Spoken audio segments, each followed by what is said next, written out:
ব্রিজেশ মিত্র property কাগজগুলো থাকলে এই ঘরেই থাকবে, কিন্তু কোথায় রেখেছে পিউ, মানে কোথায়?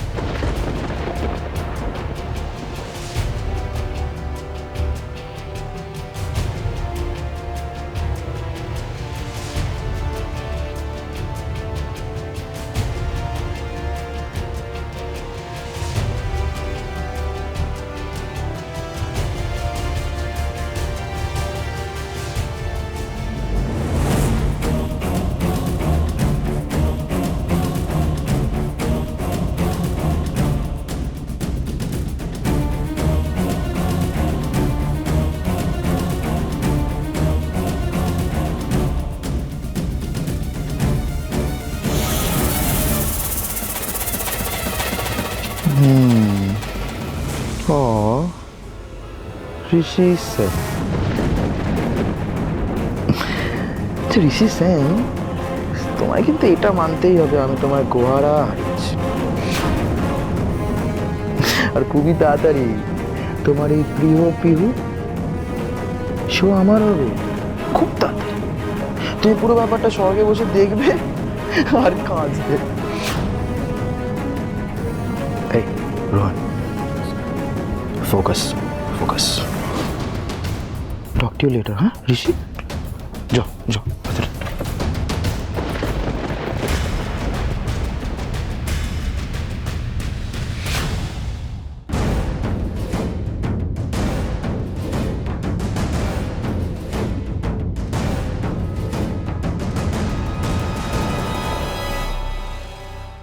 WB78M F261।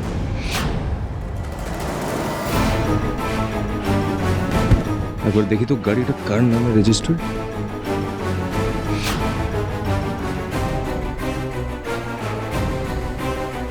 RS এন্টারপ্রাইজেস, আমাদের কোম্পানির নামে রেজিস্টার্ড গাড়ি। How is this possible? Binod একা নয়, ওর ওপরে আমাদের বস আছে, আর বস একবার ইশারা দিলে ওদেরকে মারতে 1 মিনিটও সময় লাগবে না। তার মানে ওই বাড়ির কেউ এই সবের সাথে জড়িত, কিন্তু কে? আরে নেত্রা, আমি তো বললাম আমাকে একা ছেড়ে দিতে, কেন বারবার জ্বালাস আমাকে? উফ। আরে নেত্রা, কি করছিস? দরজাটা ভিজিয়ে রাখছিস কেন? আরে তোর মাথা ব্যথা খারাপ আছে নাকি এরকম করিস? রুষভ, দেখো আমি বুঝতে পারছি তোমার মনের অবস্থাটা, কিন্তু এটা তো আর পিহুকে বুঝতে দিলে চলবে না, তাই না? তাই জন্যই তো এখন আমি শুধুমাত্র অভিনয় করে চলেছি।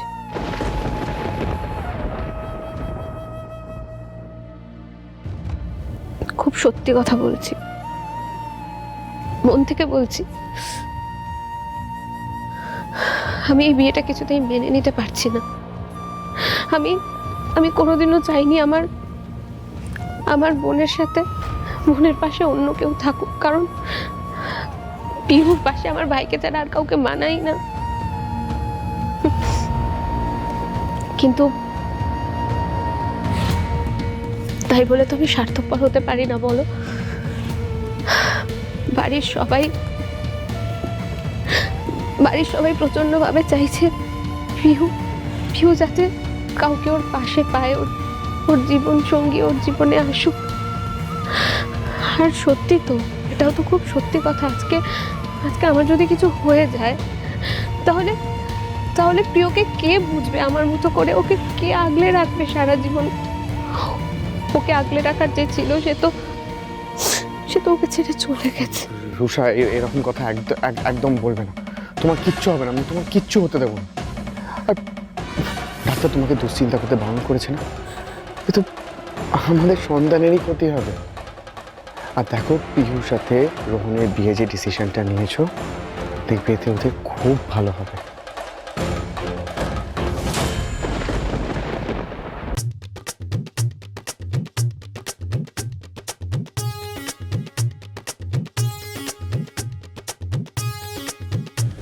আরে আপনি এখানে কি করছেন? না আচ্ছা, বুঝতে পেরেছি। সেদিন রোমিও আপনাকে একটু ভাव দিল বলে আপনি সোজা রোমিওর ঘরে চলে এলেন। কি বলেছিলাম লেডিগিনি, রোমিওর ঝাঁচটাই একটু অন্যরকম। যে একে দেখে সে আর কোনোদিন ভুলতে পারে না, তার দিলে দিলরুবা হয়ে যায় রোমিও। কি আপনি এরকম চুপ করে আছেন কেন? বলুন কেন এসেছেন? আবার হোলি খেলবেন বুঝি? আরে ধ্যাৎ, আচ্ছা অসভ্য লোক তো, যে একটু আলাদা করে কথা বলতে এসেছি অমনি এমন ভাবে গায়ে হাত দিচ্ছেন। লজ্জা টজ্জা নেই নাকি? লজ্জা? কিসের লজ্জা? এখানে এমনি এমনি আসিনি। হ্যাঁ, আমি জানি তো আপনি আসেননি। আপনার প্রথম দিনে রোমিওকে পছন্দ হয়ে গেছে, আর সেটানে আপনি বারবার ছদ্মবেশে ফুলবালি সেজে এখানে চলে আসছেন, কি তাই তো? নিজের বাজে কথাটা একটু বন্ধ করবেন? আমি এখানে একটা ডিল করতে এসেছি। ডিল? কি ডিল?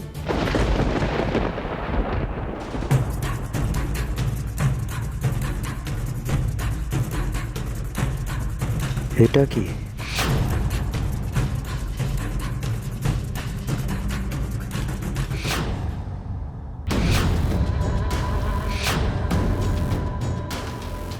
এটা তো অপ্রতিম সেন শর্মা লেখা চিঠি। তার মানে বাড়ি ছাড়ার আগে ওই বুড়োটা সবাইকে সাবধান করে দিয়ে গেছে। আর পিউ এই চিঠিটা পড়ে থাকলেও কাউকে কিছু জানায়নি।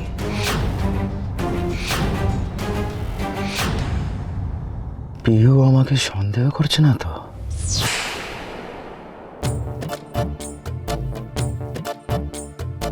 আপনি গো গা খানছেন কোথায়? কি নাম গায়ের? গ্রাম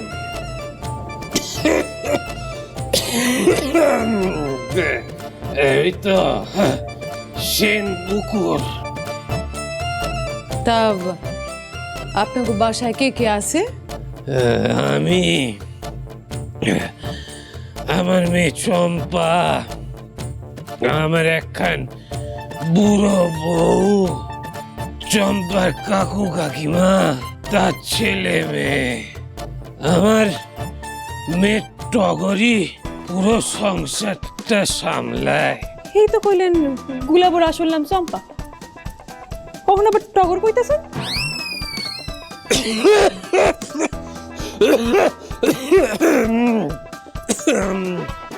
আসলে মা বয়স হয়েছে তো, আর ফুলবালি মেয়ে আমার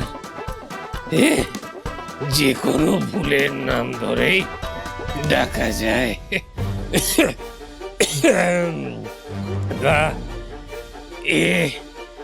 আপনার মেয়ে বুঝি?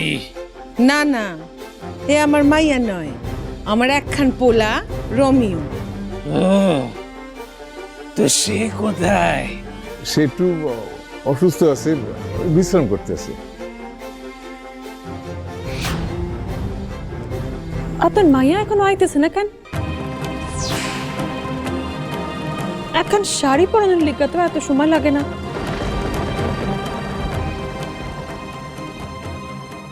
মিস্টার সেনের সাথে যা হয়েছে, আসল অপরাধীকে শাস্তি দেওয়ার একটা উপায় আছে আমার কাছে। আমি সত্যি আপনার কাছে অনেক আশা নিয়ে এসেছি, প্লিজ আমাকে ফিরিয়ে দেবেন না।